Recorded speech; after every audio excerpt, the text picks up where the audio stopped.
बहराइच में एक सनसनीखेज मामला सामने आया है, जहां नाबालिग से दुष्कर्म के आरोपी की इलाज के दौरान मौत हो गई। मौत के बाद परिजनों ने पुलिस पर गंभीर आरोप लगाए हैं, जिससे पूरा मामला और संवेदनशील हो गया है।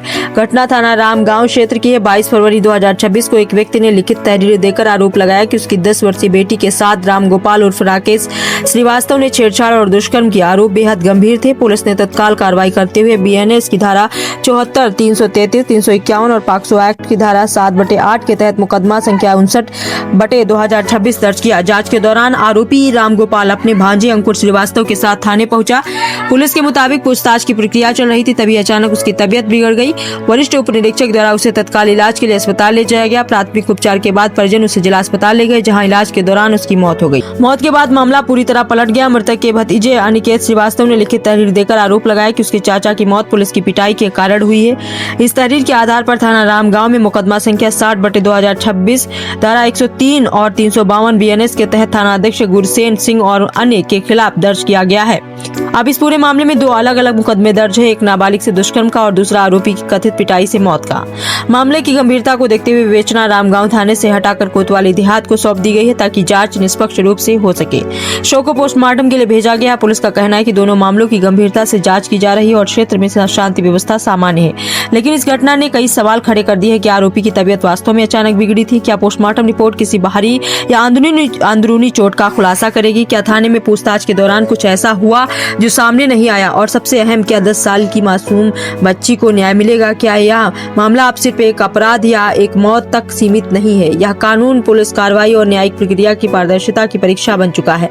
सच्चाई या पोस्टमार्टम रिपोर्ट, मेडिकल साक्ष्यों और निष्पक्ष विवेचना से ही सामने आएगी। फिलहाल बहराइच में माहौल संवेदनशील है, लेकिन प्रशासन का दावा है कि स्थिति पूरी तरह नियंत्रण में है। हम इस पूरे घटनाक्रम पर लगातार नजर बनाए हुए हैं, क्योंकि सच सामने आना जरूरी है और न्याय होना उससे भी ज्यादा जरूरी है।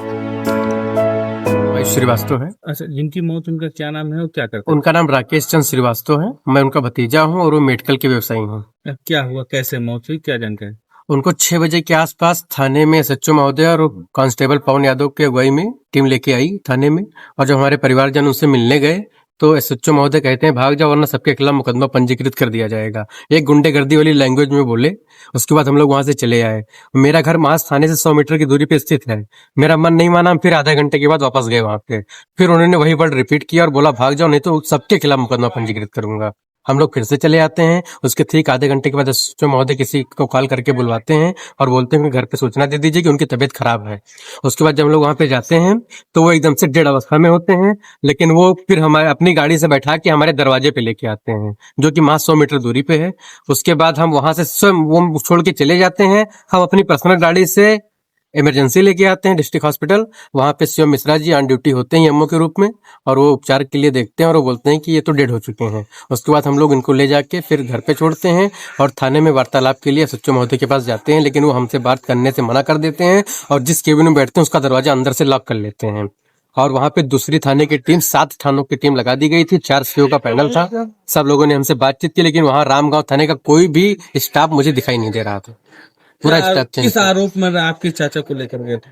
वो तो हमें आज तक नहीं बताया गया अभी तक। तो आपको क्या लगता है कैसे मौत हुई? हमें तो लग रहा है सिर्फ मनगढ़ंत बातें हैं, बनाई गई हैं, और उनको जो है मारा गया है थाने के अंदर और उनकी मृत्यु हो गई है। इसमें पूरा योगदान एसएचओ महोदय का और समस्त थाने के स्टाफ का है। हमारी ये मांग है कि सबको खिलाफ 302 का मुकदमा पंजीकृत किया जाए और सबको सस्पेंड किया जाए। और इनके जो बेटे हैं एक वो हैंडीकैप हैं और इनके न रह जाने से वो एकदम से असहारा हो गए हैं। मेरी मांग है सरकार से कि उनको 50 लाख रुपए का मुआवजा दिया जाए और एक सरकारी नौकरी उपलब्ध कराई जाए। धन्यवाद। कल दिनांक 26/2/2026 की शाम को थाना रामगांव पर आवेदक रामजीत पुत्र केशवराम निवासी तिवारी पूर्वा थाना रामगांव जनपद बहराइच द्वारा एक अदद लिखित तहरीर दी गई, जिसमें आरोपित किया गया कि उसके परिचित श्री रामगोपाल उर्फ राकेश कुमार श्रीवास्तव पुत्र प्रेम नारायण निवासी रामगांव उम्र करीब 55 वर्ष द्वारा दिनांक 22/2/2026 को दोपहर में आवेदक के घर पर आकर आवेदक की नाबालिग लड़की उम्र 10 वर्ष के साथ छेड़छाड़ एवं बलात्कार किया गया, जिसकी जांच के क्रम में आरोपी श्री रामगोपाल उर्फ राकेश कुमार श्रीवास्तव अपने परिजन भांजे अंकुर श्रीवास्तव के साथ थाने पर आया।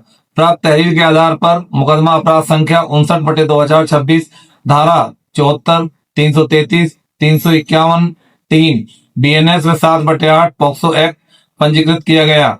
जांच के क्रम में आरोपी उपरोक्त की अचानक तबीयत बिगड़ने के दृष्टिगत आरोपी को उसके भांजे अंकुर श्रीवास्तव के साथ वरिष्ठ उप निरीक्षक शैलेंद्र कुमार यादव द्वारा तत्काल इलाज हेतु रामगोपाल उपरोक्त को उसके स्वयं के अस्पताल में पहुंचाया गया, जहां प्राथमिक उपचार के बाद उसके परिजनों द्वारा जिला अस्पताल ले जाया गया।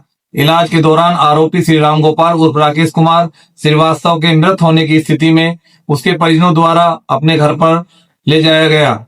रात्रि में मृतक के पुत्र अनिकेत श्रीवास्तव द्वारा दी गई लिखित तहरीर के आधार पर थाना स्थानीय पर मुकदमा अपराध संख्या 60/2026 धारा 103(2) 352 BNS बनाम थाना अध्यक्ष रामगांव श्री गुरसेन सिंह व अन्य के विरुद्ध अभियोग पंजीकृत किया गया है, जिसकी निष्पक्ष विवेचना के दृष्टिगत विवेचना थाना रामगांव से स्थानांतरित कर प्रभारी निरीक्षक कोतवाली देहात बहराइच द्वारा कराई जा रही है। मृतक के शव को नियमानुसार पोस्टमार्टम के लिए भेजा गया है। दोनों अभियोगों की गंभीरता पूर्वक विवेचनात्मक कार्रवाई की जा रही है। मौके पर शांति व्यवस्था की स्थिति सामान्य है।